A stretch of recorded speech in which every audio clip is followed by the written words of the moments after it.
Kaguta ati bwabulwa Museveni gy'aba agenda akakiiko k'ebyokulonda ne poliisi bagambye nti bo tebannabalabako. Akakiiko k'ebyokulonda ne poliisi mu ngeri y'emu era batendereza ekibiina ky'NRM nti kitambulidde nnyo ku mateeka agassibwawo okutangira ekirwadde kya COVID-19 era nti Yoweri Kaguta Museveni ekibiina gwe kyasimbawo ensisinkano ze mu kunoonya akalulu zezo zennyini ezaalagirwa akakiiko k'ebyokulonda. Bwe twagamba nti teri kuba campaigns ez'omujjulo oba omujjuzo buli omu akwatibwako. Mwalabye candidate wa NRM ng'akola rallies omujjuzo kubanga ye wa NRM ate yasinga n'okugoberera ebiragiro ebyo. Ku nsonga y'ab'ebyokwerinda okugaana abeesimbyewo okusisinkana abalonzi mu bifo ebiteeketeeke, omulamuzi Simon Mugenyi Byabakama agambye nti abeesimbyewo baweereddwa ennamba y'essimu eya poliisi eteri yakusasulirwa ku basobola okuyita ne bayambibwa. Abeetabye mu nsisinkano eno bagambye nti ebadde eboonoonera biseera. John Katumba avuganya ku ntebe y'obwa pulezidenti n'omusigire wa Joseph Kabuleta Oniki James Owire aboogeddeko ne bannamawulire oluvannyuma lw'ensisinkano eno bagambye nti babadde basuubira nti akakiiko kalina ekyenjawulo kikagenda okubagamba wabula kibabuuseeko okutuukayo ng'abakulu baboonoonera budde. Meeting betufunyeemu temuli kuba kumpi discussing ebyo bye tuze twogera okuva edda nedda lwe twatandika. Meeting eno kyenfunyeemu kunzijukiza nti nina okwambala masiki of which mbeera njambala n'okuŋŋamba Abannayuganda mwambale masiki bambi mwambale masiki naye ebisigadde byonna bagambye bajja kunkubira oba banankubira ddi kubanga twakyogerako dda neera ekizibu kyekimu nga bo be bacomplaininga sife nti tuyita abantu nga bangi nga tebambadde masiki kati naffe ne tubabuuza bakama baffe masiki temwazibawa ate tetulina we tujja bagamba nti tubali meeting. Baminisita b'Obwakabaka bwa Buganda nga bakulembeddwamu Kamalabyonna Charles Peter Mayiga bakyaddeko mu maka g'Oweekitiibwa David Kyewalabye Male mu kikajjo mu Busiro okwongera okumuzzaamu amaanyi n'okumugumya olw'okuviibwako omubeezi Roselyn Kyewalabye. Mu kwogerako eri ab'ennyumba y'Oweekitiibwa David Kyewalabye Male, minisita avubuka n'ebyemizannyo n'okwewummuza mu Bwakabaka Oweekitiibwa Henry Ssekabembe Kiberu asabye Oweekitiibwa Kyewalabye n'ab'enjuyi okwongera okwekwata omutonzi okuyita mu kaseera kano. Twagala okwebaza Katonda tubasanze muli bagumu, tubasanze mwekuŋŋaanyiza ne twebaza nnyo Katonda ku lwammwe ku lulose Oweekitiibwa Kyewalabye n'abaana bo nga mukyo okuva ekizibu kino ekyagwa tulabye nga mutambulidde mu Katonda era mwemuva obugumu obufaanagana bwe mutyo.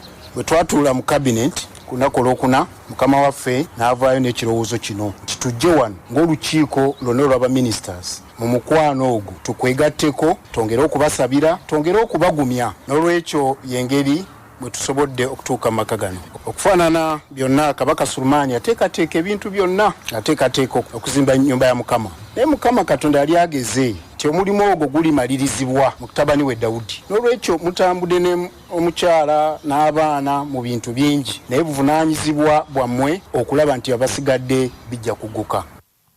Minisita w'ebyobuwangwa ennono ebyobulambuzi Oluganda ebifo eby'enkizo embiri amasiro n'ebyokwerinda Oweekitiibwa David Kyewalabye Male agambye nti ayongedde okufuna amaanyi n'obumalirivu okuddamu okuweereza kabaka we Buganda, Uganda ne Katonda we. Tumanyi nti ebiseera mubana bitono naye okubeera nti musobodde okuwaayo akadde kano fenno bino ebibi okubitukunga ogenda okukola nga tenanoonyeza dda mu ofiisi eyo ne mbagamba nti ennyendo ze nali ntegese wiiki ejja bateri baziteekeko kubanga tetulina okuddayo okukola emirimu gya kabaka nsobole okutambula kubanga ebiseera birina okubeera ati nabyo ne tubiwummuzaawo ne tugenda ne tukkiriza nti ekyo ekyabawo tekikyayinza kukyuka.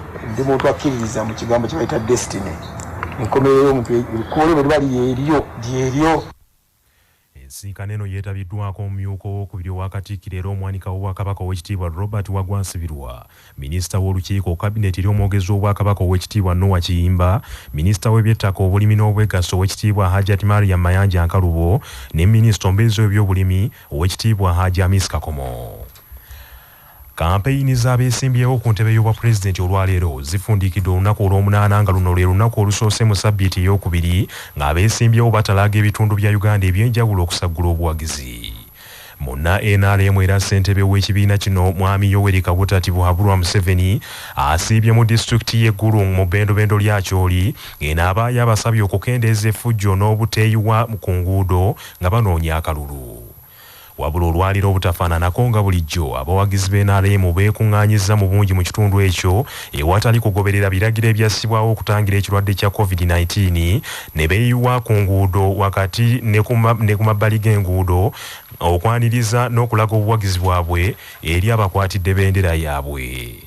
Lieutenant General Henry Tumukunde Kakurugu ow'ekisinde ekyakisoboka yasibye mu disitulikiti y'e Kasese ng'eno ye n'olwaleero alemereddwa okukkaanya n'ab'ebyokwerinda era wabaddewo n'okuwanyisiganya ebisongovu wakati we n'ab'ebyokwerinda bw'abadde ayolekera e Bunyanga bugyakomekerereza olugendo lwe. Muna FDC Engineer Patrick Oboya Muriat abadde mu bitundu by'e Padero ne Agago era nga naye asanze okusoomozebwa okw'amaanyi olw'amakubo amabi ddala agatuuse n'okusereza oluseregende lw'emmotoka ezibadde zimwerekera mu lugendo lwe ate nga ye John Katumba olwaliro abadde asuubirwa okubeera e Napaka ne Abim wamu ne Kotido naye talabiseeko ng'abadde mu Kampala mu nsisinkano eyayitiddwa ab'akakiiko k'ebyokulonda. Engineer William Ayambala abadde Lwengo ne Rakai ate Major General Mugisha Muntu Oyera atalaaza ebitundu bya Buganda olunaku olwokubiri ng'abadde mu disitulikiti y'Essembabule Kalungu ne Bukomansimbi. Akwatidde ekibiina kya National Unity Platform bendera Robert Kyagulanyi Center mu Bobi Wine abadde mbuvanjuba bwa Uganda mu disitulikiti y'e Mayuge e Bugiri ne Iganga era naye enkuyanja y'abantu ku makubo bamwaniriza mu kitundu ekyo era bamutuusiza kikeerezi mu disitulikiti y'e Bugiri gy'akomekerereza olugendo lwe n'olukuŋŋaana gaggadde. Olukuŋŋaana luno luggweredde mu kusiba omuguwa okw'amaanyi wakati we n'ab'ebyokwerinda. Mu disitulikiti y'e Mayuge poliisi ekozesezza omukka ogubalagala okugumbulula abawagizi abangi ababadde bawerekera omubaka Kyagulanyi ng'ava mu kisaawe okukuba olukuŋŋaana era abamu ku bo balabiddwako nga bazirise. Abawagizi abawerako balabye ab'ebyokwerinda babatangira okugoberera omuntu waabwe Kyagulanyi basazeewo okwesoga ekisenyi ekibadde kibooze amazzi ne bawaguza okuyita mu kitoogo ne batuuka mu bitundu by'e Mayuge okuyingira ekibuga ekyo. Robert Kyagulanyi Ssentamu azeemu okuvumirira ab'ebyokwerinda olw'okubakubamu omukka ogubalagala nga tebalina musango gwe bazizza. President Yoweri Kaguta Tibuhaburwa Museveni ayingidde mu nsonga z'abasumba b'abalokole abaaferebwa ensimbi nga baaferebwa musumba munnaabwe Sirage Semanda owa Revival Church esangibwa e Bombo ensimbi obumbi obusukka mu 4. Mwami Yoweri Museveni okuyingira mu nsonga zino kiddiridde akulira akakiiko akalwanyisa obubbi n'obulyake mu maka g'obwa pulezidenti Lieutenant Colonel Edith Nakalema okumutwalira ensonga z'abasumba bano. Nakalema agambye nti babadde tebasobola kwemalirira ku nsonga zino nga tebategeezezzaako pulezidenti Museveni okubalambika ku ngeri gye balina okuzikwatamu. Ebyo nga bikyali bityo omutesiteesi omukulu minisitule y'ebyenjigiriza Alex Kakooza ne minisita omubeezi w'ebyenjigiriza eby'amatendekero aga waggulu ow'ekitiibwa Dr. Jesse Muyingo beetonze olw'omusumba Sirage okozesa erinnya lya minisitule y'ebyenjigiriza ng'asuubiza okuwa abantu sikaala n'afundikira nga abanyaze. Alex Kakooza yeeyamye nti baakutuula n'abasumba abanyagibwako ensimbi zaabwe okusala amagezi ku kibazzaako. We shall come in where we are required to offer support, but basically to say kindly take advantage of the structures government has put there for you as non-state actors. And when you do, you'll be able to fend off a number of these masqueraders and conmen who are fleecing. Minister Dr. Jesse Muyingo asabye abasumba okubeera abeegendereza ku bantu be bakolagana nabo okwewala amalindirizi g'ekibuga.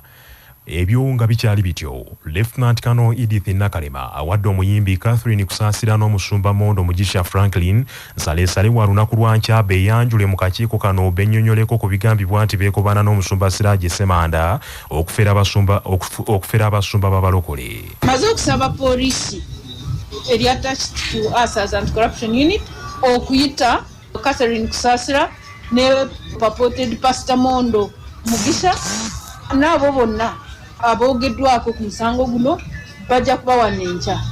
Eyeyita Pastor Sirage Semanda tampitedda mu kkooti. Kati bonna be batugambye poliisi emaze okubasamoninga. Mu mbeera y'emu omusumba w'abalokole Pastor Sirage Semanda eyamwalula esiridde kkooti ya Buganda Road emusomedde emisango 17 egyekuusa ku bufere n'obunyazi n'asindikibwa ku mere. Pastor Siraji Semanda agambibwa okudyekadyeka abasumba banne n'abamu ku baddukanya amasomero n'abanyankako ensimbi obuwumbi 8 okusoba ng'abawudiisizza nti agenda kubatwala okulambula Isirairi ne South Africa okubafunira emirimu mu gavumenti n'okutumbula ekkanisa zaabwe n'okubayunga ku kitongole eky'Operation Wealth Creation benogere ku nsimbi. Abalamuzi babiri okuli Gladys Kamasanyu ne Joan Kate Acha basindise Pastor Siraje kwa limanda mu komera ekitalya yebake y'okutuusa nga 2 Novemba nenga 2 December lwalidde okuwulira okunoonyereza we kutuuse. Oludda oluwaabi lulumiriza nti mu February w'omwaka 2018 Pastor Siraje Semanda yeefuula agenza okulambula amasomero n'ekkanisa z'abalokole mu disitulikiti y'e Tororo eno gye yasisinkanira Pastor Geoffrey Owolo akwanaganya ekkanisa z'abalokole mu disitulikiti eyo n'amunyagako ensimbi obukadde 82 mu emitwalo 55,150. Kigambibwa era nti wakati wa May ne Novemba w'omwaka 2018 Pastor Siraje ng'asinziira ku kkanisa ye ya Revival Church esangibwa e Bombo yaguyaguya ba director abamasomero n'ezimu ku ndiga za Sumba n'ababbako obukadde n'obukadde bw'ensimbi.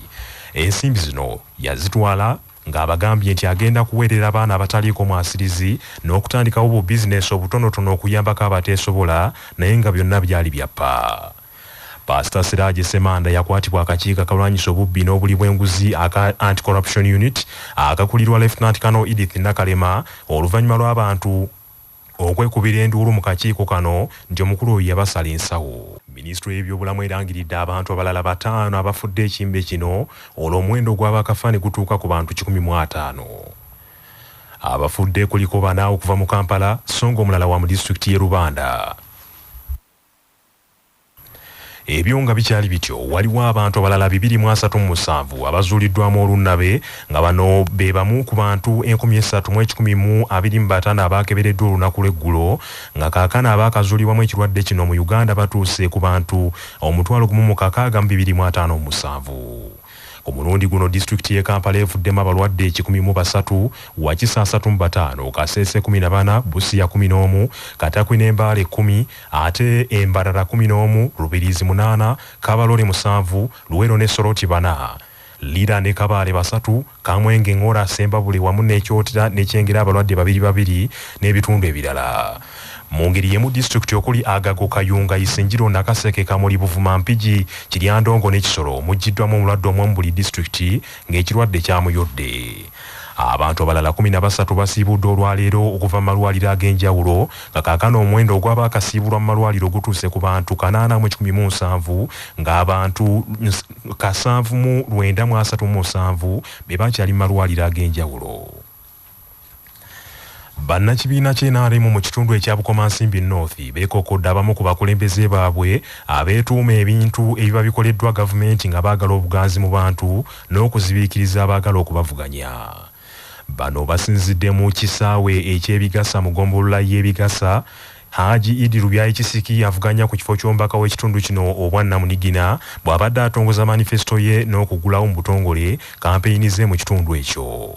Bagambye nti olw'abamu ku bakulembeze okwetuuma ebintu ebikoleddwa gavumenti kitaddewo embeera eraga abantu nti gavumenti terina kyeyinza kubakolera.